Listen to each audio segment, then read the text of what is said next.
Hi everybody, my name is Lisa Rappaport and I'm the Rabbinic Intern at Netivot, Shalom, and I'm also one of the many people in our community offering teachings during our 40 Days of Raising Torah campaign.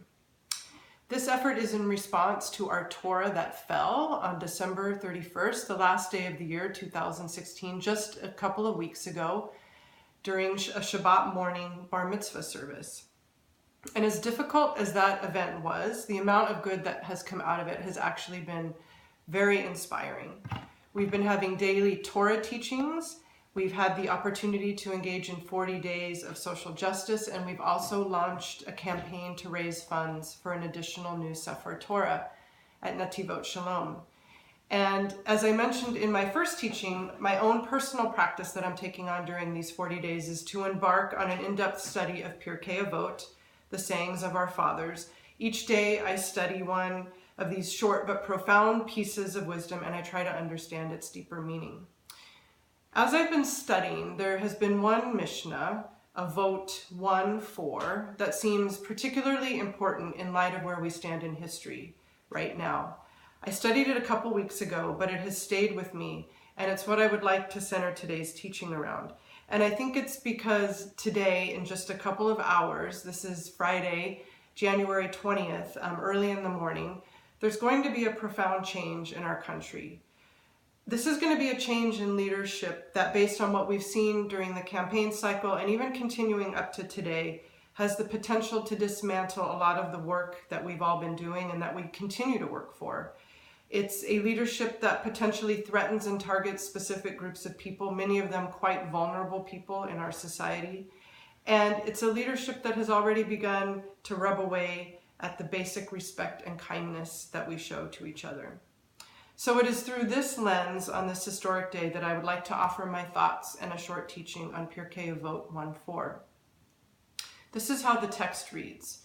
Yosef ben Yoazer from Tzareda and Yosef ben Yochanan from Jerusalem received the tradition from them. Yosef ben Yoazer from Tzareda said, "Let your home be a gathering place for scholars. Dust yourself in the soil of their feet and drink in their words with thirst."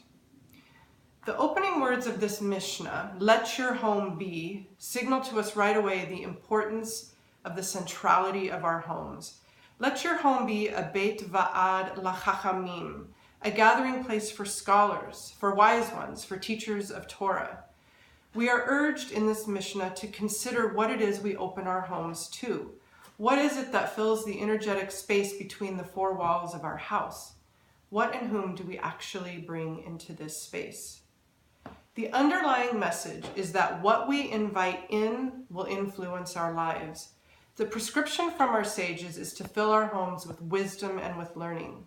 This will undoubtedly lead to positivity, to growth, and in turn will affect that which we take out into the world. Our homes provide the nutrients that will fuel our minds and our bodies to do good in the world. If we are not properly fed on a healthy intellectual and spiritual diet, then how will we have the knowledge, the skill, and probably most importantly, the inspiration to do good in the world? Tzedek, tzedek tirdof. Justice, justice shalt thou pursue. These profoundly strong words are from Sefer Devarim, from our Torah.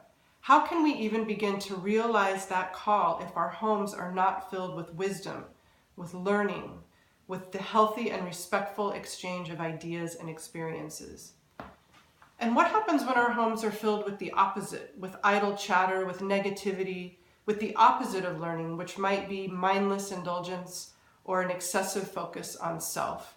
Well, I think we run the risk of slipping into narcissism, into a lack of empathy, arrogance and ignorance, maybe even slothiness and despair. Even a neutral space at home where not much of anything is happening can be an insidious, slippery slope.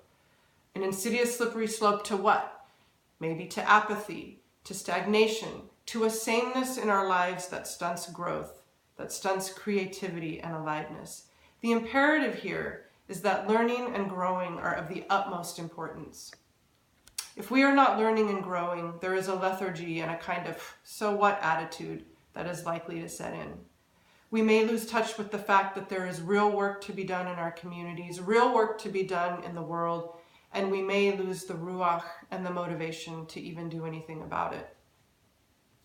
This Mishnah teaches us that a very important part of our lives is to share wisdom and to wrestle with ideas, to learn from the experiences of others, to be in a continual process of bringing Torah to our life in our home, bringing Torah to life in our homes so that we may raise it up and share it with others.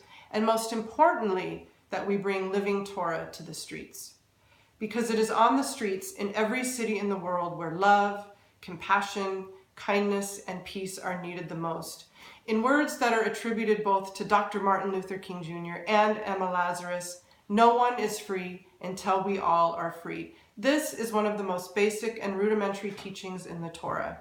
So when we fill our homes with these ideas, with these sentiments, we are compelled. Actually, we have no choice but to rise and emerge from our comfortable seats, our warm, cozy homes, out into the world, ready to pursue justice. In the final line, the final thought of this Mishnah, we are left with the idea of drinking in words of Torah from the wise ones we bring into our homes. Sit eagerly at their feet and thirstily drink of their words. It is true that all of us are thirsty and in pursuit of quenching that thirst. The question is, how are we getting that need met? How is our home, the nest from which we conduct our lives, raise our families, share intimacy with friends and family, giving us, or maybe more importantly, not giving us the spiritual hydration we need so that we have the courage and the strength to transform a very broken world? After studying and penetrating this Mishnah, I have been asking myself this question. I encourage you to do the same. What kind of home do I have? Is my home worthy of bringing wise ones into, where we can share knowledge and rich experiences? Has a screen with mindless chatter replaced what could be a Torah scholar? Do I spend more time in idle speech or the small-minded talk that usually descends into lashon hara, negative speech about other people? In the words of Eleanor Roosevelt, great minds discuss great ideas. Average minds discuss events. Small minds discuss people. Pirkei Avot 1:4 is urging us to create an environment in our homes that is worthy of the greatest minds discussing great ideas. So how can we elevate our homes so that we bring Torah in, wrestle with it, get dusty and messy, but find out more about ourselves and each other and the world beyond our homes? It is in this kind of environment that we should drink thirstily, for this is what will truly quench and satisfy in the deepest way and will fuel us to engage in tikkun olam, the repair of what is broken and in need of healing.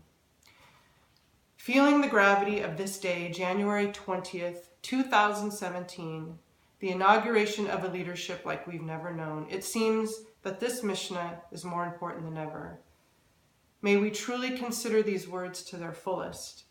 May we now more than ever feel the urgency to be acutely aware of what and who we bring into our homes.